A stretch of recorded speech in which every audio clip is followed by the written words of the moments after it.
Good evening, everyone. Welcome to Pre-Fight Podcast for UFC 263, Israel Adesanya versus Marvin Vettori, as well as Davison Figueiredo versus Brandon Moreno. वैसे इस week मेरा schedule थोड़ा packed है, तो I will try to keep it short for this card. But I have to mention, main and co-main event both are actually rematches. In fact, very close rematches, if I have to say that. Adesanya का जो fight था, uh, it was somewhere around his second fight in UFC. After defeating Rob Wilkinson, he fought Marvin Vettori, and उस time पे he was hyped a lot, and बहुत ऐसा hype था कि this guy is a great kickboxer. He's probably in the top in terms of striking. And Marvin was one of the grapplers, one of the decent grapplers. उसका career इतना अच्छा rise हुआ नहीं था उस time पे. He had a majority draw just before that, and then he went on to fight Israel Adesanya, and then वहाँ पे he ended up losing against him with the split decision. अगर I remember right, 1 and 2 Israel Adesanya जीता, and then Marvin Vettori ended up winning round 3, and kind of close था. Vettori अभी तक उसके career में कहता रहता है after that fight कि he had won that fight. He had beaten the unbeaten till now Stylebender in middleweight division. Unfortunately, obviously, Adesanya lost his last fight against Jan Blachowicz in light heavyweight division, and that was his first loss in the career. Obviously, first losses are kind of a deal breaker. Like, या तो वो person को downfall में ले आता है, या he rises up much higher. It's something I have always said. Ortega, for example, recently, जिन्होंने बहुत अच्छा राइज दिखाया था उनका लास्ट लॉस के बाद. Now he's fighting for the title. And Vettori actually had losses before. ये वाला जो fight था, यहाँ पे when he lost, he kind of took it personally, I can say. He improved much more, and उसके बाद से he almost didn't lose any round also. Maybe one round versus Jack Hermanson. That's what he lost. Apart from that, he has had a consistent record, and that's very good to see. He has shown that he could have been one of the potential contenders. Of course, Robert Whittaker deserved more the title shot, and in fact Marvin also agreed. बहुत ऐसा हो गया था कि Whittaker को next title shot मिलना चाहिए, but due to circumstances Whittaker का fight बहुत recently हुआ था, and he was not ready for immediate immediate comeback. इतना जल्दी वैसे भी होता नहीं है. Like nobody is allowed or advised to fight so early एक fight के बाद, especially जो heavy fight था against Gastelum, and that's how Marvin Vettori versus Israel Adesanya got arranged.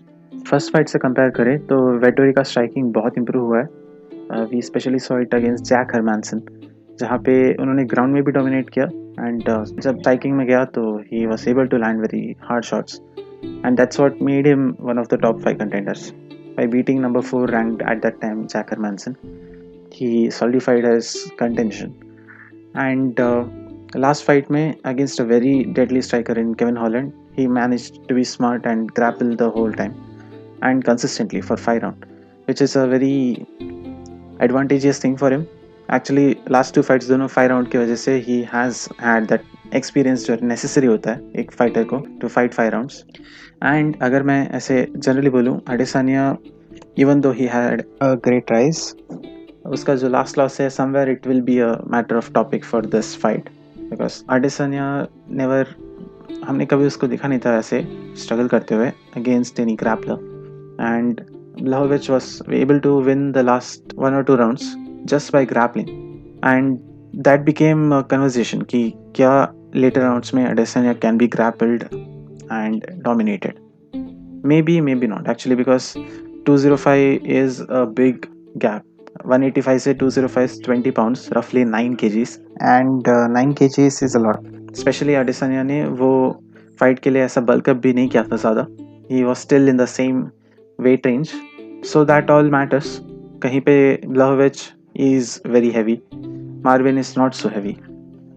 किसी ने अभी recently एक comment भी डाला था कि जब Marvin will fight, he'll be roughly 30 pounds less than Blachowicz in the cage.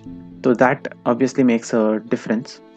And let's see, that might happen. Striker versus grappler is the rough idea of this fight. Marvin will try to grapple more and Adesanya will try to keep it on the feet as much as possible. Even अगर वो बोले कि he is learning his submission skills, he's improving at all those things, that won't work against someone like Marvin Vettori. Marvin is clearly the better grappler here.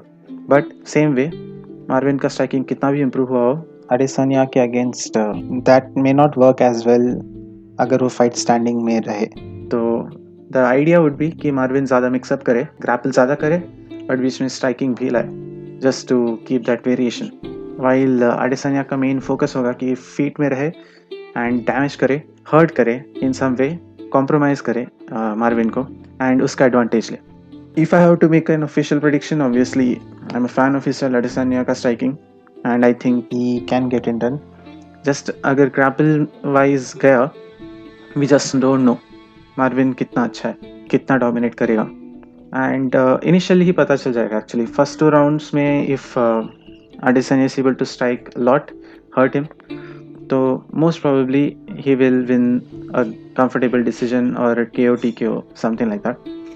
But same way Marvin ने अगर first 2 rounds Adesanya को dominate किया, तो who knows, he may get a dominant decision. In fact first fight इतना close किसी ने expect नहीं किया था, but हुआ था. And that was thanks to Marvin Vettori's grappling working in the later rounds. So it can happen, but officially मेरा prediction है कि Adesanya will get it done with his creative striking and improved takedown defense, which I'm hoping he would get from his previous fight experience. Let's see. Let's hope for a fun one. But I'm pretty sure जो second fight होगा, the co-main event, that is going to be fun because हमने उसका example पहले ही देखा है. Figueiredo versus Moreno 1. मुझे याद है ये जब fight हुआ था, इससे just थोड़ा पहले Figueiredo fought Alex Perez for the first title defense. And मुझे याद है इस prediction के लिए हमने बोला था कि Figueiredo should dominate very dominantly. And he did. Round 1 में उसने fight stop कर दिया. Like his title fights against Joe Benavidez. Same way, he stopped Alex Perez very early. And वो dominant जो उसका rise रहा था, उससे I was also worried or I was also concerned कि maybe Moreno also might get stopped. But I had predicted कि fight will be more competitive because Brandon Moreno was a true number 1 contender at that time. And Moreno ने actually बहुत अच्छा fight किया, बहुत ही अच्छा fight किया. Fight was very competitive and fight actually draw में गया. Obviously Figueiredo ज़्यादा पावरफुल स्ट्राइकर था, बट मोरेनो का टेक्निक बहुत अच्छे से वर्क कर रहा था, स्पेशली जब Figueiredo was tired in the later rounds. Especially I remember 4th round, Moreno was just dominating Figueiredo, but Figueiredo obviously बहुत अच्छे स्ट्राइक्स मार रहे थे. Round 1, Round 2, I think Figueiredo just hurt Moreno. अगर कोई और होता वहाँ पे स्टॉप हो सकता था. That's what I think. But Moreno being the tough Mexican he is, he survived that and came back strong till the end. अगर division में देखोगे तो it's probably the best fight in the division ever. And that's one of the reasons ये fight rebook हुआ. Of course draw था. And इस time पे there is a lot of hype behind Brandon Moreno because लोगों को ऐसा लग रहा है कि he can get it done. There is a contender who actually can match the champion. It's always been the case. जब भी ऐसे draws होते हैं तो contender also gets some love. I remember Wonderboy for example. Wonderboy versus Woodley, Gustafsson versus John Jones. Usually जब इतना close होता है तो contender is given that respect like he's a champ. And Moreno has gained a lot of stuff.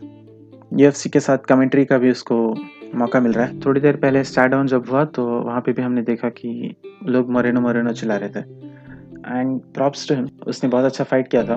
But we have to remember Figueiredo is dangerous and कभी भी fight stop कर सकते हैं. Even though वो fight distance गया, at least Figueiredo tried to damage him as much as possible. उसका arm break हुआ था थोड़ा सा and eye swell हो गया था. In general जो body shots मारे थे, I think कोई और होता मोरेनो के place में तो definitely stop हो गया था. And we have to take that into account. अगर मैं ऐसे जनरली बोलूँ तो Figueiredo का ज़्यादा चांसेस है कि वो स्टॉपेज ले सके, एटलीस्ट अर्ली राउंड्स में।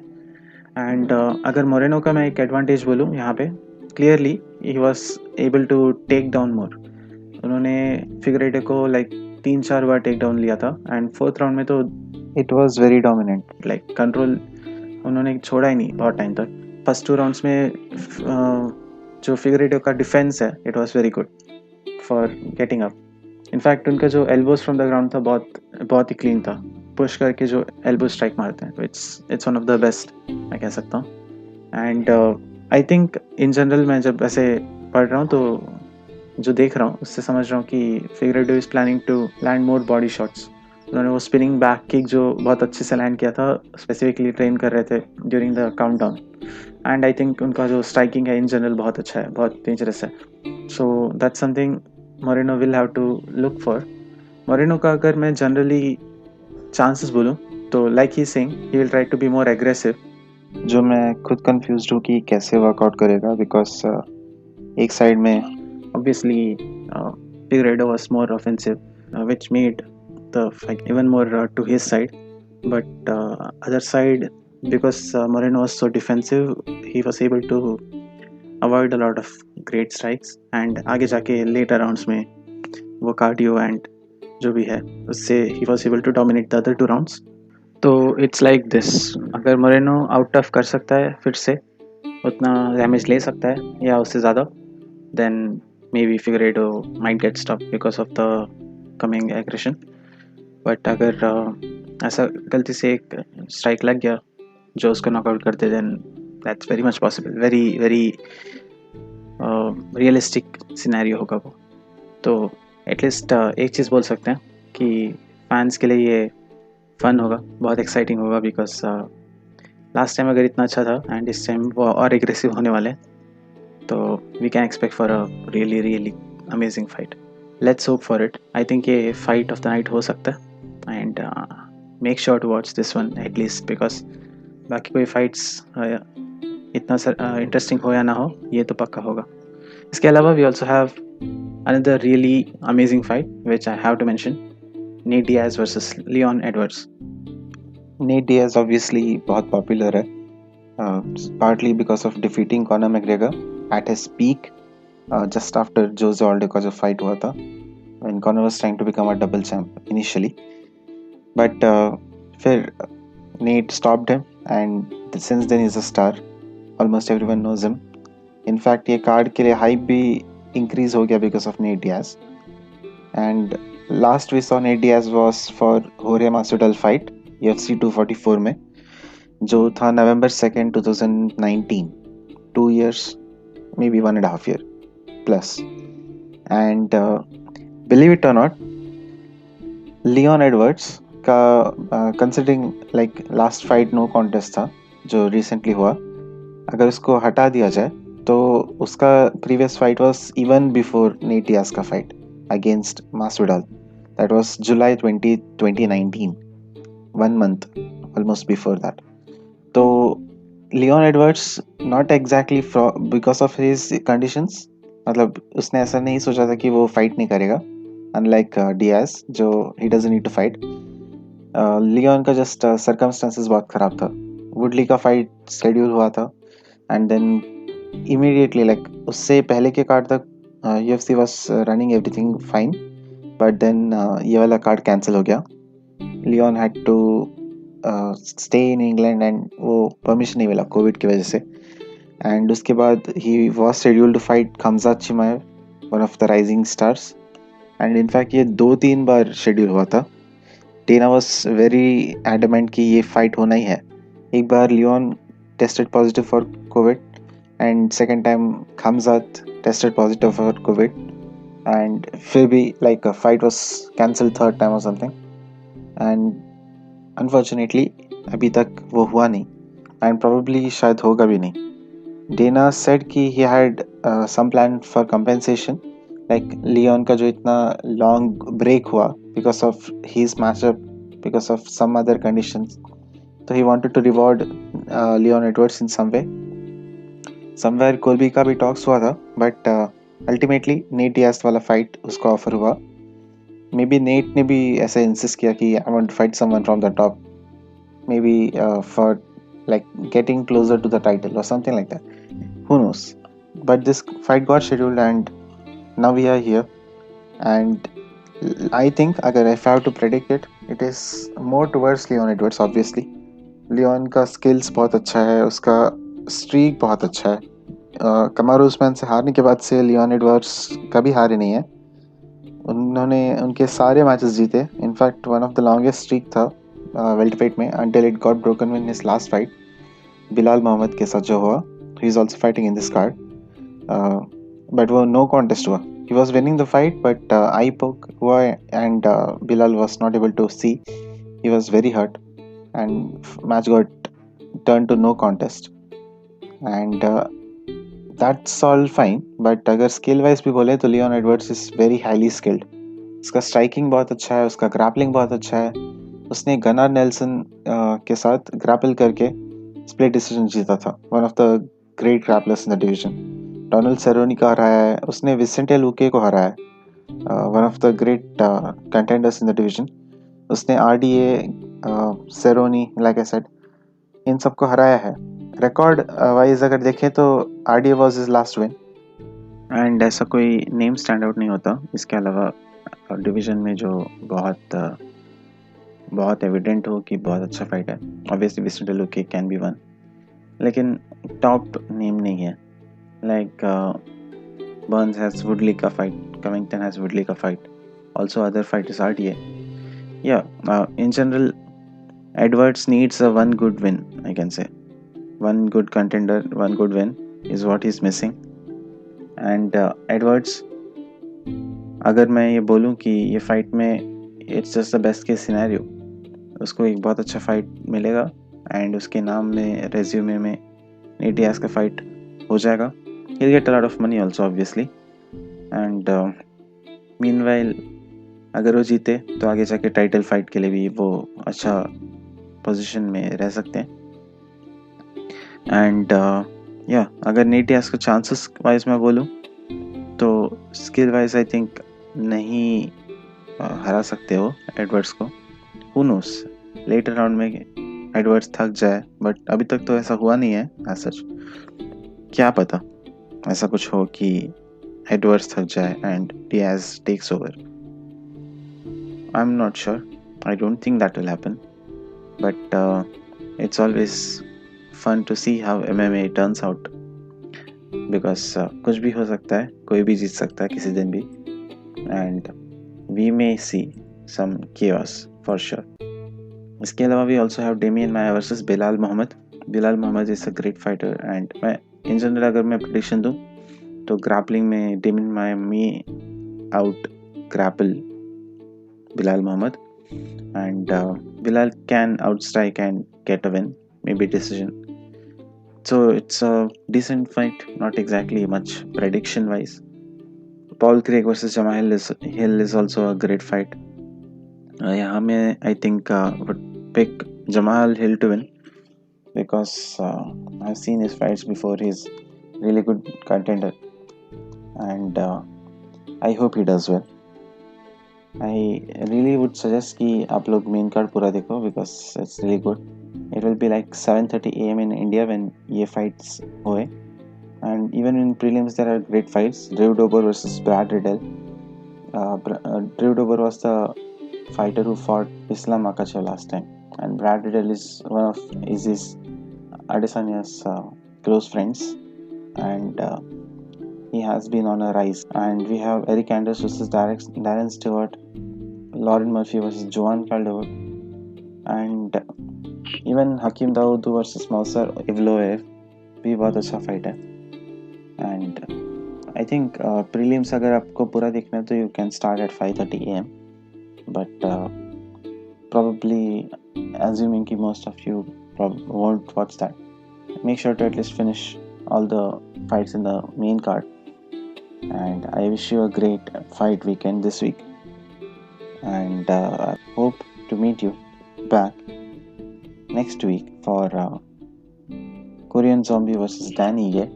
तब तक के लिए enjoy the fights, take care, bye.